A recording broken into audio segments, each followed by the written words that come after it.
Hi Equals, it's Kim, and it's another day where I'm going to be reading, so I have my glasses on. Last week, if you saw the vlog that went up on Friday, we talked about straight bias. Now we're going to talk about cisgender bias and unpacking our biases. And we're doing that by looking at a series of questions that cisgender people, okay, I'm cisgender. So first, let's talk about that. So I'm cisgender. What does that mean? It means that when I was born, the doctor took a little look at me and visually he decided that I looked female. And he wrote female on my birth certificate.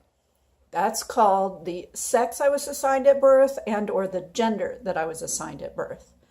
Notice the doctor didn't go in and do a chromosomal test. The doctor doesn't go in and check my internal organs for what they look like. So he doesn't do an x-ray to look at my internal organs. All he's doing is a quick assessment of my external genitalia.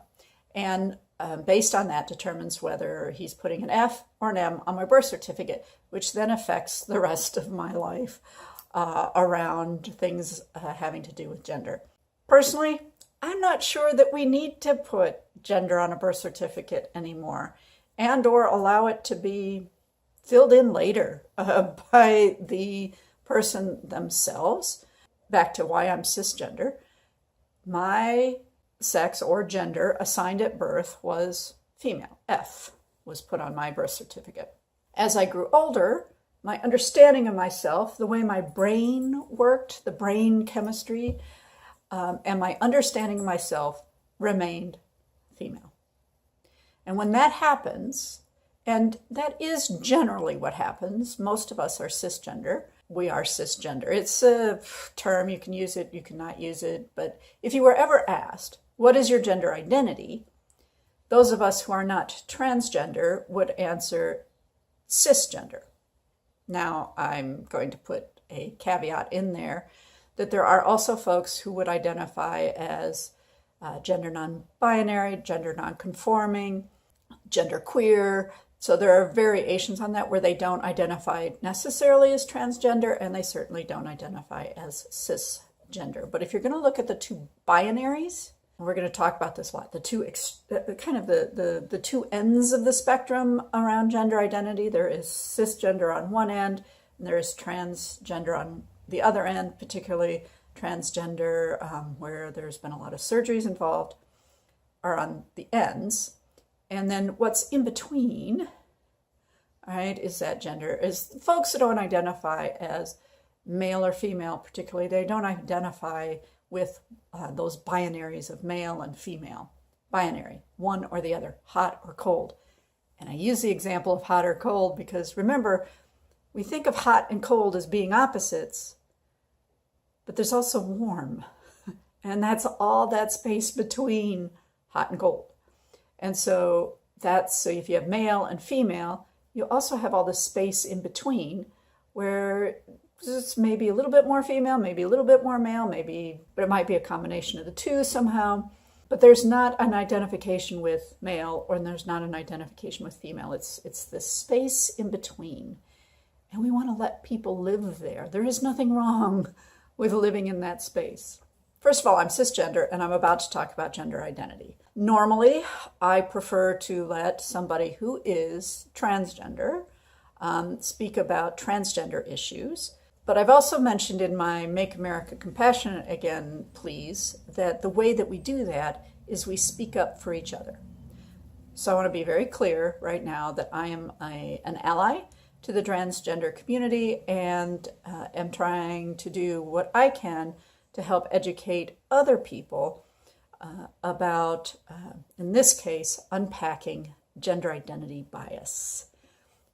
And I'm doing it also to help people understand that they have a gender identity, also they have a sexual orientation, that everyone has a sexual orientation, everyone has a gender identity. Okay, so if you're cisgender like myself, if your gender identity is cisgender, so there are certain things as we go through our day that we don't have to think about. And because we don't have to think about them, we have privilege. Don't get all defensive about privilege. It's just something we all have, and we should be aware of it. It's not something to feel necessarily bad about. It is something we should be working in the system to help our siblings in the world not have to worry about things. All right, so what am I talking about? So I have a list. It's here. So remember, I'm cisgender. So on a daily basis, as a cisgender person, these things don't run through my head because they don't have to. For example, strangers don't assume they can ask me what my genitals look like and how I have sex. My validity as a man, woman, human is not based on how much surgery I've had or how well I pass as a non-trans person. I'm not excluded from events which are either explicitly or de facto men-born men or women-born women only. My politics are not questioned based on the choices I make with regard to my body. I don't have to hear, so have you had the surgery? Or, oh, so you're really a, and then insert the incorrect gender each time I come out to someone. I am not expected to constantly defend my medical decisions. Strangers do not ask me what my real name is and then assume that they have a right to call me by that name. So the birth name. Transgender people often call that their dead name, but it's usually the name they were assigned at birth. People do not disrespect me by using incorrect pronouns even after they've been corrected. I do not have to worry that someone wants to be my friend in order to prove his or her hipness or good politics. I do not have to worry about whether I will be able to find a bathroom to use or whether I will be safe changing in a locker room. When engaging in political action, I do not have to worry about the gendered repercussions of being arrested, i.e., what will happen to me if the cops find out that my genitals do not match my gendered appearance. Will I end up in a cell with people of my own gender? I do not have to defend my right to be part of queer, and gay and lesbians will not try to exclude me from our movement in order to gain political legitimacy for themselves. And really here in Ohio, we try very hard to make sure that we are always being inclusive of our transgender siblings. My experience of gender or gendered spaces is not viewed as baggage by others of the gender in which I live. I do not have to choose between either invisibility, which is passing, or being consistently othered. Nobody wants to be othered. And or tokenized based on my gender. Oh, we need somebody who's transgender on this committee. It's token. And then we don't listen to them. That's tokenization. I am not told that my sexual orientation and gender identity are mutually exclusive. When I go to the gym or public pool, I can use the showers. If I end up in the emergency room, I do not have to worry that my gender will keep me from receiving appropriate treatment, nor will all of my medical issues be seen as a product of my gender. For example, oh, your nose is running and your throat hurts. It must be the hormones.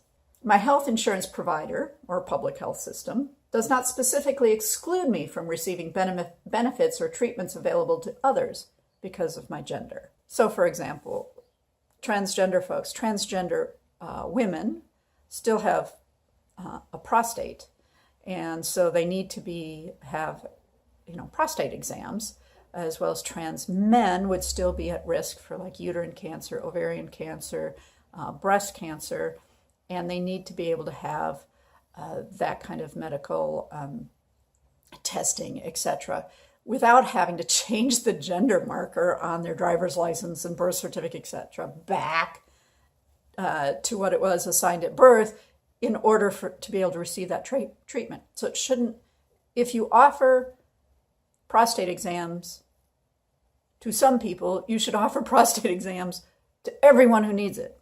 And if you offer, mammograms to some people with an F on their driver's license or birth certificate, you should offer it to anyone who needs it.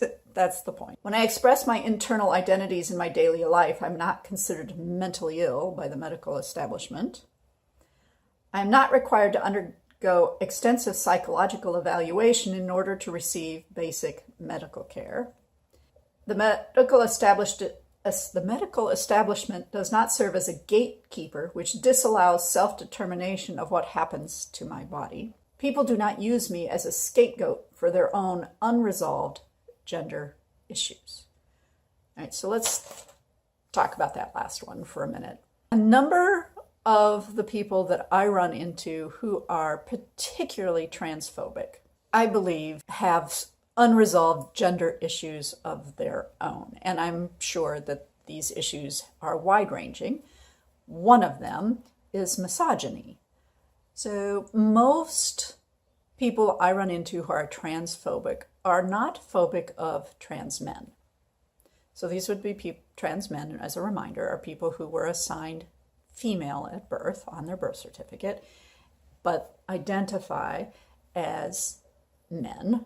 They're not the folks that transphobic people seem to be worried about.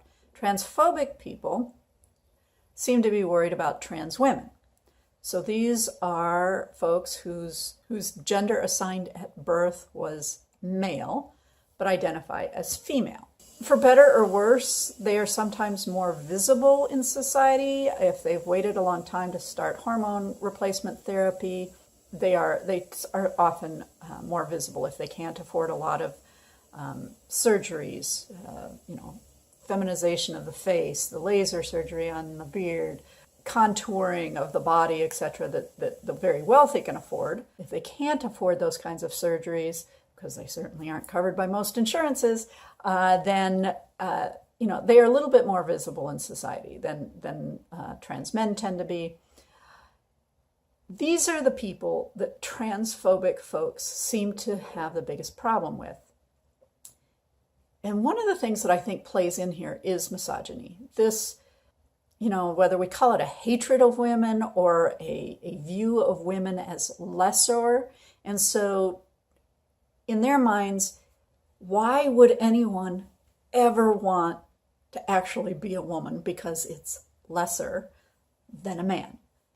And that confuses them. So then they assume somehow that there are nefarious reasons for doing that. Like this person wants to go into a bathroom and misbehave in gendered spaces, wants to get access to gendered spaces. There are a lot of transphobic folks who know better and still use that as a scare tactic. And why? Because it's effective. Other people, the soccer moms of the world, go, oh no, regardless of who you are, regardless of your gender, behaving in gendered spaces, shower rooms, locker rooms, bathrooms, is a requirement of everyone. And regardless of who you are, if you misbehave in a bathroom or any other gendered space, then that's a problem and it should be fixed. That's the way it is now. That's the way it would be later. By the way, what bathrooms do you think transgender and LGBT folks are using? The same ones you are. All right, enough of a rant about that. So, unpacking the bias.